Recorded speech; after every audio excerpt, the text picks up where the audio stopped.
نکلا اور دارالحکومت جو مسلمانوں کی بنائی جاتی ہے مدینہ منورہ میں ہی بنائی گئی ہے، اور وہاں سے جو تیزی سے رفتار سے بڑھتا گیا اسلام،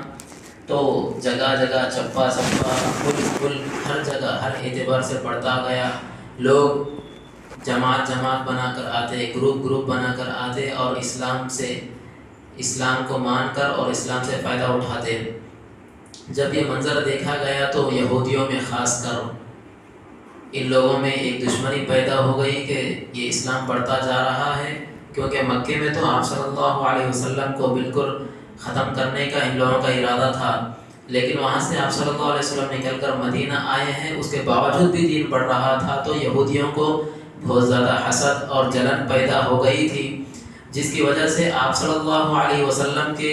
روبرو مقابل میں آ کر جنگ کرنا ان لوگوں کے لیے مشکل ہو گیا تھا، کیونکہ ہر طرف اسلام ہی بڑھتا گیا تھا. تو اس کے بعد یہودیوں کے ذہن میں یہ آیا کہ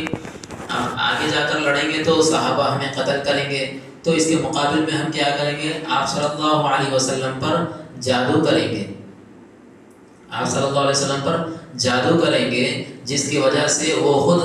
ان کا دماغ کا توازن ختم ہو جائے، دماغ خراب ہو جائے اور اس کی وجہ سے دین کا کام رک جائے. لہذا سب سے پہلے لبید بن اعصم، یہودیوں میں ایک بہت بڑا حلیف تھا یہ بندہ،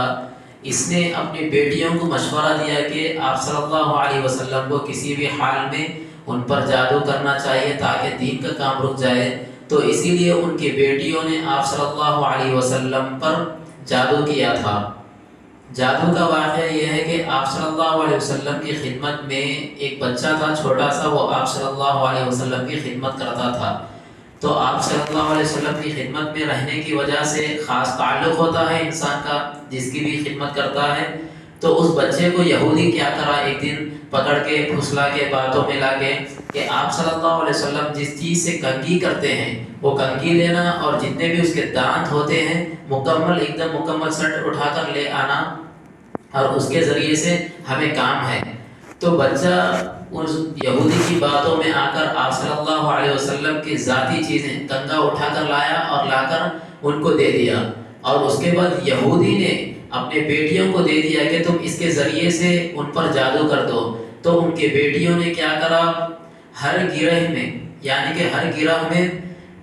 ہر دانے میں ایک دانت میں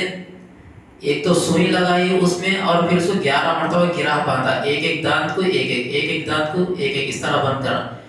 کر اس میں سوئی بھی لگا دی، جس کی وجہ سے آپ صلی اللہ علیہ وسلم کو شدید تکلیف ہوتی تھی بہت. اور ان لوگوں نے اس کنگھی کو اس کے اندر پرو کر اور اس کو گرہ باندھ کر اس کے اوپر کھجور کے اوپر جو پھل کا جو پرنے لگتی ہے اس میں لپیٹ کر ایک بئر زروان بول کے ایک کنواں ہے مدینے میں، وہاں پر لے جا کر پتھر کے نیچے چھپا دیا. تو اس کے بعد آپ صلی اللہ علیہ وسلم کو اس جادو کا اثر لگاتار ہوتا رہا. حضرت عائشہ رضی اللہ عنہا سے مروی ہے کہ امی عائشہ رضی اللہ عنہا فرماتی ہیں کہ آپ صلی اللہ علیہ وسلم درمیان میں ایسی حرکتیں کرنے لگے کہ کبھی کبھی دین کا کام، کسی کو دین کا پیغام پہنچائے نہیں، یہ بول دیتے تھے کہ ہاں میں آج دین کا کام کر دیا. کسی کو دین کا کام پہنچایا ہی نہیں، دین کی بات بتائی نہیں، لیکن میں بتا دیا، ایسا بولتے تھے. کبھی کبھی کسی کو بتا دیا لیکن میں نہیں بتا دیا بولتے تھے. جو کیا ہوا کام ہے اس کو نہیں کیا، اور جو کیا ہوا کام ہے اس کو نہیں کیا، اور جو نہیں کیا ہوا ہے اس کو کیا ہوا، اس طرح بتاتے تھے. تو جس کی وجہ سے آپ صلی اللہ علیہ وسلم کے خواب میں حضرت جبرائیل علیہ السلام آ کر ان کو اطلاع دی کہ آپ پر جادو کیا گیا ہے. ایک روایت میں اس طرح ہے، اور دوسری روایت میں اس طرح لکھا ہوا ہے کہ آپ صلی اللہ علیہ وسلم کے سرحانے کے پاس ایک آدمی بیٹھا ہوا ہے اور دوسرا آدمی بھی بیٹھا ہوا ہے. سرحانہ پر جو بیٹھا ہوا آدمی ہے اس آدمی نے آگے والے آدمی سے کہا کہ آپ صلی اللہ علیہ وسلم پر کیا کیا گیا ہے، تو اس آدمی نے کہا کہ آپ پر جادو کیا گیا ہے. تو اس کا توڑ کیا ہے، تو بتایا گیا، یعنی کہ مکمل تفصیل بتائی کہ فلاں شخص بتایا ہے، لبید بن اعصم شخص نے ان پر جادو کیا. تمام تفصیل ذکر بتانے کے بعد پھر جبرائیل علیہ السلام ان دو صورتوں کو لے کر نازل فرمائی اور آپ کو اطلاع کی کہ آپ پر جادو کیا گیا ہے، اور فلاں جگہ پر اس کنگھی کو رکھ کر اس کو گرہ باندھ کر رکھا گیا ہے، آپ وہاں کے ذریعے سے اس کو ختم کرا دیجیے. اس کے بعد آپ صلی اللہ علیہ وسلم اپنے قاصد کو، اپنے آدمی کو بھیج کر وہاں سے وہ کنگا منگایا، اور اس میں ایک ایک گرہ کھولتے گئے اور ایک ایک گرہ کھولتے ہوئے ایک ایک آیت پڑھتے گئے۔ یہاں پر مکمل کتنے ہیں؟ سورہ فلق میں مکمل 5 آیتیں ہیں، اور سورہ ناس میں مکمل 6 آیتیں ہیں، 5 اور 6 مکمل 11 آیتیں۔ اور اس کنگھی میں بھی جو گرہ لگائی گئی تھی مکمل 11 گرہ لگی ہوئی تھی، باندھی ہوئی تھی، تو ایک ایک دانے کو کھولتے گئے، ایک ایک آیت پڑھتے گئے، پھر دوسرا دانہ کھولتے گئے، ایک آیت پڑھتے گئے، مکمل اس کے حساب سے۔ وہاں پر 11 دانوں تھے تو اس کے حساب سے یہاں آیتیں بھی 11 ہیں۔ لہٰذا آپ صلی اللہ علیہ وسلم جیسا ہی فوراً تمام گرہوں کو کھول دیا تو اس کے بعد آپ صلی اللہ علیہ وسلم کو بالکل تکلیف دور ہو گئی، ایک دم آپ اطمینان ہو گئے اس کے بعد۔ تو یہاں پر ہم اندازہ لگا سکتے ہیں کہ حسد یہ سب سے پہلی بیماری تھی دنیا میں، اس لیے کہ سب سے پہلے یہ جو بیماری آسمان کے اوپر آئی پہلی بار، اور دوسری بار بھی اسی وقت آئی کچھ دنوں بعد۔ سب سے پہلے آسمان میں اس طرح آئی کہ جب اللہ تعالیٰ آدم علیہ السلام کو پیدا کیے تھے تو ابلیس فوراً کیا ہے، آدم علیہ السلام سے حسد کیا۔ کیوں حسد کیا؟ اللہ تعالیٰ نے حضرت آدم علیہ السلام کی فضیلت بتائی کہ تمام فرشتوں کو اور تمام بھی ایک جنوں کے درمیان رہا کرتا تھا، تو سب کو بولے کہ آدم کے سامنے سجدہ کرو، تو ابلیس نے انکار کیا، جس کی وجہ سے انکار کیوں کیا؟ اس لیے کہ اس کے اندر حسد آیا، جن کے اندر یعنی کہ ابلیس کے اندر انکار کیا۔ تو یہ بیماری جو سب سے پہلے وجود میں آئی وہ آسمان کے اوپر آئی، اور دنیاوی اعتبار سے حضرت آدم کے ہی 2 بیٹے، ایک قابل ہے ایک حابل ہے، اس میں سے ایک بیٹے کی قربانی اللہ تعالیٰ نے قبول کر لی تھی اور دوسرے بیٹے کی قربانی قبول نہیں کر لی تھی، جس کی وجہ سے کیا ہے، جس کی وجہ سے ایک بیٹے کے اندر یعنی کہ حابیل کے اندر یا قابل دونوں میں کسی ایک میں ایک کی قربانی قبول ہو گئی، اس کی وجہ سے دوسرا بیٹا ان کا حسد کرنے لگا، فوراً قابل قبول کیا تھا، تو قابل کی قبول ہونے کی وجہ سے حابیل کے معاملے میں اس نے کیا ہے، حسد کر دیا، جس کی وجہ سے آسمانی اعتبار سے ابلیس کے اندر حسد پیدا ہوا، اور دنیاوی اعتبار سے قابل کی قبول ہونے کی وجہ سے حابیل کے اندر حسد پیدا ہو گیا۔ یہ بیماری کا وجود وہاں سے شروع ہو گیا، اور خاص کر اس صورت میں خاص کر یہ جادو کا جو معاملہ ہوتا ہے اس کا تعلق عام طور سے عورتوں کا ہی ہوتا ہے، کیونکہ آدمی مصروفیات میں وغیرہ رہ کر ان چیزوں کو نہیں پکڑا لیتا، لیکن عورتوں کو خاص کر شرور و فتن یہ جتنے بھی چیزیں جس کا تعلق ہوتا ہے یہ خاص کر عورتوں سے ہی ہوتا ہے۔ تو لہٰذا یہاں پر بھی لبید بن عاصم نے حکم دیا ہے اپنی بیٹیوں کو، اور اس کے بعد اس کا آگے کا جو کچھ بھی کارروائی کی تھی اس کی بیٹیوں نے کی تھی۔ اس کے بعد آپ صلی اللہ علیہ وسلم کی جو بیماری تھی لگاتار 6 مہینے تک تھی، 6 مہینے کے بعد پھر وہ بیماری ختم ہو گئی، تو اس کے بعد اللہ تعالیٰ نے ان 2 صورتوں کو نازل فرمایا، تو آپ صلی اللہ علیہ وسلم اپنی زندگی میں صبح و شام ان دونوں صورتوں کی تلاوت کرتے گئے۔ قل اعوذ برب الناس یعنی قل اعوذ برب الفلق، آپ اپنے استعاذہ کے لیے کہیے کہ میں صبح کے مالک کی پناہ لیتا ہوں، پھر من شر ما خلق، تمام مخلوقات کے شر سے، ومن شر غاسق اذا وقب، اور بالخصوص اندھیری رات کے شر سے جب وہ رات آ جاوے اور شب میں شرور کا احتمال ظاہر ہے، اور بالخصوص گرہوں پر پڑھ کر پھونک مارنے والیوں کے شر سے، ومن شر النفاثات فی العقد ومن شر حاسد اذا حسد، اور حسد کرنے والے کے شر سے جب وہ حسد کرنے لگے۔ یہاں پر اللہ تعالیٰ سب سے پہلے سورہ فلق کو نازل فرمایا، اس لیے کہ اس میں 2 اعتبارات ہیں۔ اس میں سب سے پہلا اعتبار یہ ہے کہ سورہ فلق پڑھنے سے ہمیں آفات جو آسمانی رہتی ہے ان تمام چیزوں سے ہماری حفاظت ہوتی ہے، اور دنیاوی اعتبار سے جو ہم پر آفات آتی ہیں یہ قل اعوذ برب الناس پڑھنے سے دور ہو جاتی ہے۔ لہٰذا آپ صلی اللہ علیہ وسلم ہمیشہ ان دونوں چیزوں کو اکٹھا کر کے پڑھا کرتے تھے۔ اور اسی طرح اس میں قل اعوذ برب الفلق یعنی کہ فلق کے معنی ہوتے ہیں پھوٹنے والی، اس لیے کہ جب اندھیرا آتا ہے تو اس کو پھوڑ کر اس کے اندر اجالا پیدا کرنے والی جو چیز ہوتی ہے وہ فلق ہے۔ لہذا اللہ تعالیٰ نے یہاں پر فرمایا کہ کیونکہ جب تاریکی سے اجالا جو لے کر آتا ہے وہ اللہ تعالیٰ ہی لے کر آتا ہے، تو لہذا یہاں پر فلق جو پھوٹ کو اجالے کو لے کر آتا ہے اس لانے والے یعنی کہ صبح کے مالک کی پناہ مانگتا ہوں، اور اسی طرح دنیاوی اعتبار سے وہ تمام مخلوق جو اللہ تعالیٰ نے پیدا کیا ہے، ان تمام کی شر سے جو کہ اللہ تعالیٰ نے پیدا کیا ہے، ان تمام چیزوں سے میں پناہ مانگتا ہوں۔ وَمِن شَرِّ غَاسِقٍ، اور اسی طرح اندھیری رات یہاں پر اس لیے کہ عام طور پہ جو جادو کیا جاتا ہے یا ڈاکہ زنی کیا جاتا ہے، چوری وغیرہ جو انسانوں کو عام طور سے تکلیف پہنچتی ہے مالی اعتبار سے، جانی اعتبار سے، روحانی اعتبار سے، تو وہ عام طور پہ رات میں ہی ہوتا ہے، یا خاص کر جادو کے سلسلے میں، اس لیے کہ تمام جو جتنے بھی یہ جادوگر ہوتے ہیں، عاملین ہوتے ہیں، یہ خاص کر انسانوں پر راتوں کے وقت میں ہی جادو کرتے ہیں، کیونکہ رات میں کوئی عام طور پہ ہر آدمی سو جاتا ہے، کوئی دیکھنے والا نہیں رہتا، کوئی پوچھنے والا نہیں رہتا، اور جادو کرنے میں بھی وہ لوگ اطمینان کے ساتھ، سکون کے ساتھ کرتے ہیں، کسی کو پتہ بھی نہیں چلتا۔ اس لیے یہاں پر کہ اندھیری رات کے شر سے لایا گیا غاسقین کو، اور اسی طرح وَمِن شَرِّ النَّفَّاثَاتِ، اور اسی طرح بالخصوص گرہوں پر پڑھ کر پھونکنے والیوں کی، اس لیے کہ جو آدمی بھی جادو کرتا ہے تو وہ ایسے ہی خامخواہ نہیں کرتا ہے، بلکہ کچھ نہ کچھ اس کو یاد رہتا ہے، چاہے برے ان کے نزدیک کلمات ہو، اس لیے کہ ہمارے نزدیک تو پاکیزہ کلام قرآن پاک ہے، لیکن اس کے مقابل میں دوسروں کے نزدیک ہے عجیب وغیرہ، ان لوگوں کے پاس منتر وغیرہ ہوتے ہیں، اس کا استعمال کرتے ہیں۔ تو یہاں پر ان لوگ جو اپنے گروہوں میں پڑھنے کے لیے جو پھونکنے والی ہوتی ہیں، تو اس سے بھی بچنے کے لیے یہاں پر باضابطہ کھل کر آیت لے کر آئے ہیں کہ وَمِن شَرِّ، یعنی کہ گروہوں میں یعنی کہ پڑھ کر پھونکنے والیوں کے بھی شر سے، اس کا بھی ذکر کیا گیا ہے۔ اور اسی طرح حاسدین جو حسد کرتے ہیں، عام طور پر موجودہ دور میں جو حسد کیا جاتا ہے، ان لوگوں کے شر سے بھی، یعنی کہ دیکھا گیا تو چھوٹا سورہ تو بہت مختصر ہے، لیکن اس کے اندر اتنی جامعیت ہے کہ ہر اعتبار سے اللہ تعالیٰ نے انسان کی حفاظت کے لیے ان ایک ہی صورت میں، ان دو صورتوں میں اکٹھا کر دیا ہے تمام حاسدین کے تمام جتنے بھی نقصانات ہوتے ہیں۔ اس لیے کہ حسد کی تعریف کیا ہے کہ انسان جو آگے والے کے پاس کوئی نعمت ہوتی ہے، اچھی چیز، اس کو دیکھ کر آگے والے کے اندر کچھ تردد پیدا ہوتا ہے، کچھ جلن سی پیدا ہوتا ہے، اسی کو حسد کہتے ہیں۔ موجودہ دور میں بہت سارے لوگ ایک دوسرے سے حسد کرتے ہیں، ایک دوسرے کے بارے میں برا سوچتے ہیں، لیکن اپنے اندر جو بیماری ہے حسد کی، اس کو پہچانتے نہیں۔ میں تو حسد نہیں کر رہا اس سے، میرے کیا حسد کرنا۔ حالانکہ یہاں پر تعریف کیا ہے حسد کی کہ آگے والا کوئی چیز اچھی گاڑی خریدا ہے، وہ لوگ کیا گاڑی خریدے، ان لوگوں کے پاس پیسہ نہیں ہے، کچھ بھی نہیں ہے، پہننے کے وجہ کپڑے نہیں ہے، کیا ضرورت ہی لانے کی، یعنی تو گھر بنائے، میرے تو پسند نہیں ہے۔ یعنی کہ ایک اچھی چیز ماشاءاللہ کہنے کے بجائے اس طرح کے الفاظ ادا کرنا، یہی حسد ہے۔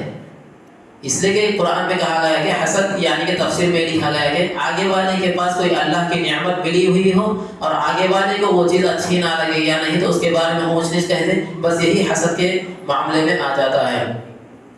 لہذا مکمل اس طرح سورہ فلق ہے اور اسی طرح سورہ ناس ہے کہ قل اعوذ برب الناس، آپ کہہ دیجئے جس طرح کے فلق میں گزرا کہ میں آدمیوں کے مالک، آدمیوں کے بادشاہ، ملک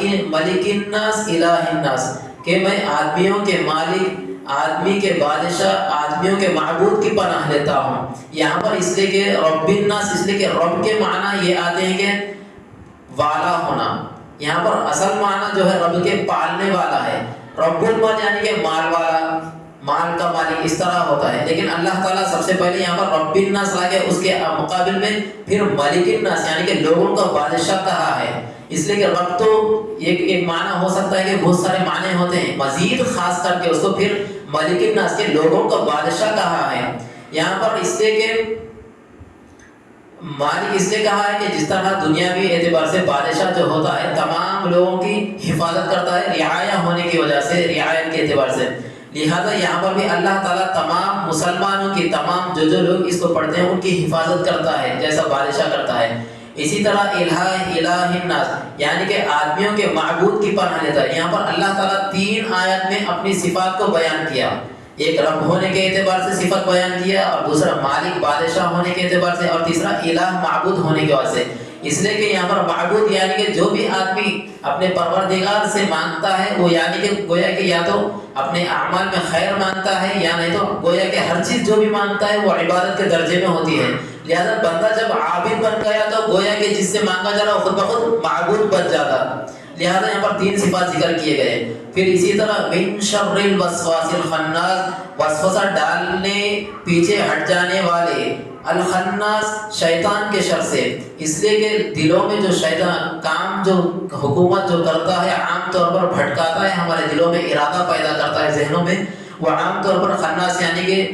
جنات وغیرہ شیاطین کا کام ہوتا ہے. ایک تو انسان آگے والے پر حملہ کرنا ہے تو ظاہری اعتبار سے کرتا ہے جو کہ ہماری نظروں میں بھی آتا ہے، لیکن یہ جنات کا جو اثر ہوتا ہے ہمارے ذہنوں کو بگاڑنا، ہمارے حالات کو بگاڑنا، یہ ہماری نظروں سے غائب رہتے ہیں. لہذا اس آیت میں ان تمام جنات کے شر سے بھی بچانے کے لیے ذکر کیا گیا ہے. پھر الذی یوسوس فی صدور الناس، جو لوگوں کے دلوں میں وسوسہ ڈالتا ہے، خواہ وسوسہ ڈالنے والا من الجنۃ والناس، جن ہو یا آدمی ہو. من شر الوسواس سے لے کر من الجنۃ والناس تک مکمل ایک ہی تفسیر ہے کہ جو دلوں میں وسوسہ ڈالتا ہے یہ ایک انسان کا بھی کام ہے، ایک جن کا بھی کام ہے. لیکن عام طور پہ لوگوں کا بھی وہ اس طرح ہوتا ہے کہ ہمیں لوگ شرور کی طرف لے جاتے ہیں، ہم ان کی باتوں میں آتے ہیں، دوستی میں آتے ہیں، جس کی وجہ سے ہمیں معلوم نہیں ہوتا. جب ہمیں دھوکہ لگ جاتا ہے تو اس کے بعد ہمیں معلوم ہوتا ہے کہ یہ آدمی مجھے غلط جگہ استعمال کر رہا تھا. لہذا یہاں پر جنات کے اعتبار سے بھی جو ہمارے لیے تو کھلا دشمن ہے، وہ ہمیں دین سے روکتا ہے، اور ناس لوگوں کے لیے بھی اس لیے کہ وہ ہمیں کس فساد میں لے جا کر اٹکائے گا، کس میں لے جا کر اٹکائے گا، اس کا بھی ہمیں علم ہوتا نہیں. لہٰذا یہاں پر جنات کے اعتبار سے بھی اور انسان کے اعتبار سے، دونوں کے اعتبار سے پناہ مانگی گئی ہے. لہٰذا ہمیں جہاں جہاں بھی روزانہ صبح رہے یا شام رہے ان آیات کا خاص کر ذکر کرنا چاہیے، اس لیے کہ آپ صلی اللہ علیہ وسلم اس کے فضائل بھی ذکر فرمائے ہیں. آپ صلی اللہ علیہ وسلم نے بھی خود اس پر عمل کیا ہے اور تمام صحابہ کو عمل کرنے کا ایک تلقین بھی فرمائی ہے کہ آپ صلی اللہ علیہ وسلم اس کو بعض اوقات فجر کے بعد اور مغرب کے بعد ان دونوں صورتوں کو پڑھا کرتے تھے، اور پڑھ کر دم کر کے سارے پورے بدن پر اپنے ہاتھوں کو پھیر دیتے تھے. اور اسی طرح آپ صلی اللہ علیہ وسلم دوسری ایک حدیث میں بتایا کہ اس کو ہر نماز کے بعد پڑھنا چاہیے. اور اسی طرح جب آپ صلی اللہ علیہ وسلم جب کبھی بھی بیمار ہوتے تھے تو ان 2 صورتوں کو پڑھ کر اپنے اوپر دم کرتے تھے، جس کی وجہ سے آپ شفایاب ہو جاتے تھے. یہاں پر ایک سوال پیدا ہوتا ہے کہ آپ صلی اللہ علیہ وسلم پر جادو کیسا ہوا؟ ہمیں سمجھ میں نہیں آ رہا. وہ تو نبی ہے، اللہ کے بعد ان کا مقام ہے، تو ان پر کیسا جادو ہو سکتا؟ لیکن قرآن میں کہا گیا کہ قل انما انا بشر مثلکم، کہ میں بھی تمہاری طرح انسان ہوں. جب آپ صلی اللہ علیہ وسلم انسان ہے تو آپ صلی اللہ علیہ وسلم کے اندر بھی وہی صفات ہوتے ہیں جو ہمارے اندر ہے. مثال کے طور پر اگر ہم گرم چیز میں ہاتھ ڈالیں گے تو ہمارا ہاتھ جلتا ہے، اور اسی طرح اگر ہم ٹھنڈا پانی ٹھنڈے پانی میں اگر ہاتھ ڈالیں گے، برف کو چھینیں گے تو ہمیں ٹھنڈک محسوس ہوتی ہے. تو جب آپ صلی اللہ علیہ وسلم کو بھی اسی طرح احساس ہوتا ہے، آپ صلی اللہ علیہ وسلم کی بھی طبیعت اسی طرح ہوتی ہے، تو پھر گویا کہ کیوں نہیں ہو سکتا آپ صلی اللہ علیہ وسلم پر بھی جادو؟ یہ بھی ایک ہے. یہاں پر آپ صلی اللہ علیہ وسلم پر جب جادو ہوا تو آپ صلی اللہ علیہ وسلم کی تو اللہ تعالیٰ نے ان آیات کے ذریعے سے حفاظت فرمائی. یہاں اگر یہ 2 صورتیں اگر ہمیں نہ ملتی تو پتہ نہیں ہم کتنے چیزوں میں حاسدین کے حسد میں پڑ جاتے ہیں، ہم پر کتنا جادو ہوتا. بلکہ آپ صلی اللہ علیہ وسلم پر جب جادو کیا گیا تھا تو اللہ نے گویا کہ ان پر جادو ہونے کو چاہا، پھر بعد میں ان کو اطلاع دی کہ اس طرح ہوا ہے. اور پھر اس کے بعد ان 2 آیات کے ذریعے، ان 2 صورتوں کے ذریعے تمام امت کو یہ پیغام ملا ہے کہ جب بھی ہم پر ایسے واقعات پیش آتے ہیں تو اس کو لیا جائے. اور اسی طرح آپ صلی اللہ علیہ وسلم جب مرض الوفات میں تھے، بار بار آپ کی طبیعت خراب ہوتی تھی، تو امی عائشہ رضی اللہ عنہا ان 2 صورتوں کو بار بار پڑھتی تھی اور آپ صلی اللہ علیہ وسلم پر دم کرتی تھی، جس کی وجہ سے آپ صلی اللہ علیہ وسلم کی طبیعت میں جو بیماری تھی وہ کم ہو جاتی تھی. تو لہذا آج موجودہ دور میں جو ہمارے بچوں کے بار بار طبیعتیں خراب ہوتی جاتی ہیں، ہمارے گھروں میں ایک ماحول بنا ہے کہ ہم سورہ فلق سورہ ناس پڑھتے نہیں، بعض وقت کسی مولوی کے پاس جاتے ہیں، بلکہ مولوی پڑھے دعا یا ہم پڑھے، اس کا تعلق سب سے پہلے ہمارے یقین سے ہونا چاہیے. بعض احادیث میں لکھا ہوا ہے کہ جو آدمی جس عقیدت کے ساتھ کسی کے پاس جاتا ہے تو اس کو اسی اعتبار سے پھل مل جاتا ہے. لہٰذا ہم ہمارے اوپر اعتماد بھروسہ نہیں کرتے، ایک مولانا کے پاس جاتے ہیں، ان پڑھا تو ہی ٹھیک ہوتا، یہ ذہن میں بٹھا لیتے، جس کی وجہ سے ہم اپنے آپ پر پڑھ لینے کے باوجود ہمارا اثر ہوتا نہیں. وہ فوراً ادھر والا پڑھا ہے تو اثر ہو جاتا. میں کتنے ہی ایسے عاملین کو دیکھا کہ ایک عام آدمی جو اچھی زندگی گزارتا، 5 وقت نماز اور تقوی پرہیزگار حلال زندگی گزارتا، وہ آدمی اس عامل کے پاس جاتا جو عام طور پر وہ عامل زنا میں مبتلا تھا یا برے برے کاموں میں، جس کی 5 صبح سے لے کر شام تک حرام کاری میں ایسی زندگی گزارتا، ایسے عامل کے پاس جا کر دعا پڑھ لیتا اور گھر میں آ کر یہ سوچتا کہ میرے اوپر تمام فساد ختم ہو گیا، تمام چیزوں سے میں بری ہو گیا، مجھے بیماری بھی ٹھیک ہو گئی۔ اس کا تعلق انسان کے ذہن سے ہے کہ انسان کسی چیز پر عمل کرنے سے پہلے اپنے ذہن کو صاف ستھرا رکھے کہ یہ اللہ کا کلام ہے، اس کے پڑھنے سے چاہے وہ پڑھے یا میں پڑھوں مجھے شفا ضرور ملے گی، یہ سوچ رکھ کر ضرور عمل کرنا چاہیے، ہمیں ضرور بھی ضرور شفا ملے گی۔ خاص کر اپنے بچوں کو صبح اور شام پڑھتا رہنا چاہیے، کیونکہ موجودہ دور میں ہمارا لباس جو کچھ بھی ہم بدلتے ہیں، اس لباس کو اگر ہمارے کو پھینکنے کی بھی ضرورت آئے تو ہمیں اس کو دھو کر پھینکنا چاہیے لباس کو، اس لیے کہ جادو کرنے والے عام طور پہ ہمارے کپڑوں کے ذریعے، ہمارے سر کے بال، داڑھی کے بال وغیرہ کے ذریعے سے استعمال کرتے ہیں، ہماری تصاویر کے ذریعے سے، ہمارے فوٹو کے ذریعے سے بھی جادو کرتے ہیں۔ تو جب بھی ہم لباس کوئی پھینکنے کا ہو، کچھ کرنے کا، اس کو دھو دینا چاہیے۔ ایک چیز، اگر ہم گھر میں لٹکا رہے ہیں لباس، تو بھی الٹا لباس نہیں لٹکانا چاہیے، اس لیے کہ ہمارا الٹا لباس لٹکنے کی وجہ سے ناپاک جنات اس کو چاٹتے ہیں، اس لیے کہ ہمارے جسم کی بو اس میں چلی جاتی ہے، وہ اس بو کے ذریعے سے لطف اندوز اور فائدہ اٹھاتے ہیں، لہذا ہمیشہ لباس صحیح رکھنا چاہیے۔ اور اسی طرح اپنے یعنی کہ بال وغیرہ، سر کے بال جھڑتے ہیں یا نکلتے ہیں تو اس کو توڑ کر 2 ٹکڑے کر کر پھینک دینا چاہیے۔ بالوں کا مسئلہ رہا، اسی طرح داڑھی کا مسئلہ رہا، تو ان سب چیزوں میں خاص کر احتیاط کرنا چاہیے۔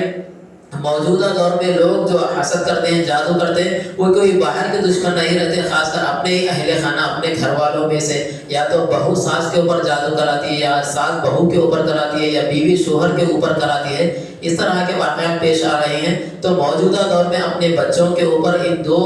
صورتوں کو پڑھ کر صبح شام ذکر ان کے اوپر یعنی کہ پھونک مارتے رہا کرے، دم کرتے رہا کرے، جس کی وجہ سے ان کے اوپر بلائیں وغیرہ نہیں آتی ہیں۔ عام طور پر لوگ کیا کرتے ہیں، جب ان پر سایہ پڑ جاتا ہے، جادو کا ورق پڑتے ہیں، تو جب پڑھنا شروع کرتے ہیں،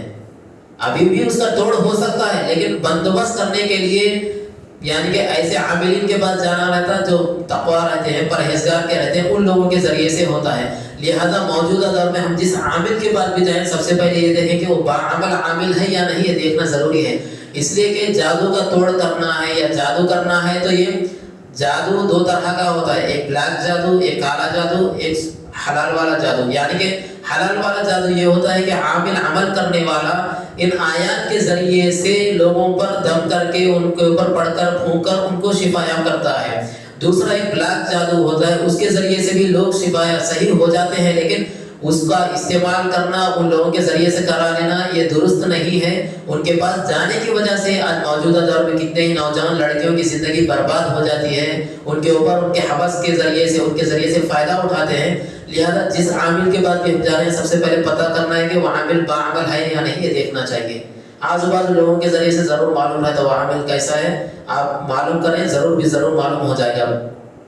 لہٰذا موجودہ دور میں ان چیزوں سے بچنے کے لیے سب سے پہلے ہی ہم لوگ اپنے بچوں کو بچپن سے ہی عادت ڈالنی چاہیے ان 2 صورتوں کو پڑھ کر پھونک لینے کی۔ اور اسی طرح موجودہ دور میں جو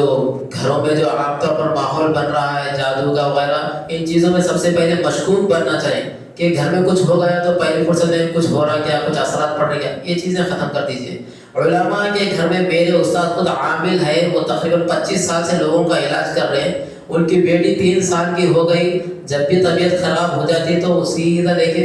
ہاسپٹل جاتے، کبھی دعا پڑھ کے پھونکے نہیں ہونا بچی میں، اور آزو بازو گھر والوں کا پھونکتے رہتے بچوں کی۔ یہاں دیکھنے کے لیے یہ ہمیں سمجھنا چاہیے کہ خود عامل خود اپنے بچے کے اوپر دم کر رہا ہے، پھونک رہا نہیں، اس لیے کہ اس کو معلوم ہے کہ یہ جو کچھ بھی چھوٹے بچوں کی طبیعت خراب ہوتی رہتی ہے عام طور پہ، وہ یعنی کہ یہ آسمان کے جو کچھ بھی فیور بدلتا رہتا ہے، موسم بدلتے رہتا ہے، اس کی وجہ سے ہوتا ہے، عامل کو معلوم ہے، لیکن عام طور پہ لوگ اس بات کو سمجھتے نہیں۔ جب میرے گھر میں خود بچے چھوٹے چھوٹے پیدا ہونے لگے تو مول صاحب کے پاس چکر لگانا شروع کرے، فوراً میں ڈانٹا، ان کو روک دیا گیا کہ یہ اس کی وجہ سے ہوتا ہے، مولانا خود گھر میں پڑھتے ہیں بچوں تو فوراً رک گئے۔ تو اس طرح کے بچے کو ذرا برابر ہوا تو ہمارے ذہن میں آتا ہے کہ کچھ ہو گیا، بچے کو سمجھتے ہیں، کچھ ہوتا نہیں، بس صبر کریے اور ان کے اوپر دم کر کے پھونکا مار دیجیے، انشاءاللہ وہ ٹھیک ہو جاتے ہیں۔ اور اسی طرح جو اس صورتوں کے جو سب سے پہلے فساد تھا اس کا نام ہے لبید بن عاصم. اسی آدمی نے، یہودی آدمی نے آپ صلی اللہ علیہ وسلم پر جادو کرایا تھا اپنی بیٹیوں کے ذریعے. لہٰذا یہاں پر نفاسات بھی ذکر کیا گیا ہے کہ یہاں پر لبید بن عاصم نے مشورہ دیا، جو کچھ بھی آگے کی کارروائی کی تھی ان کی بیٹیوں نے کی تھی، اس لیے کہ نفاسات آخر میں الف اور تا آیا ہے. اور نفاسات جیسا کہ مسلمہ، مسلمون، مسلمات، مسلمون یعنی کہ مرد حضرات مسلمان، مسلمات عورت حضرات، الف تا لگا ہے. تو یہاں پر بھی الف تا آیا ہے، اس سے مراد یہاں پر عورتوں کی شر سے بھی بچایا گیا. عام طور پہ یہ عاملین کا چکر لگانے کا، جادو کا، اس کے ذریعے سے پڑھ کر پھونکنے کا، یہ سب خیالات سب سے پہلے عورت ہی کو آتے ہیں.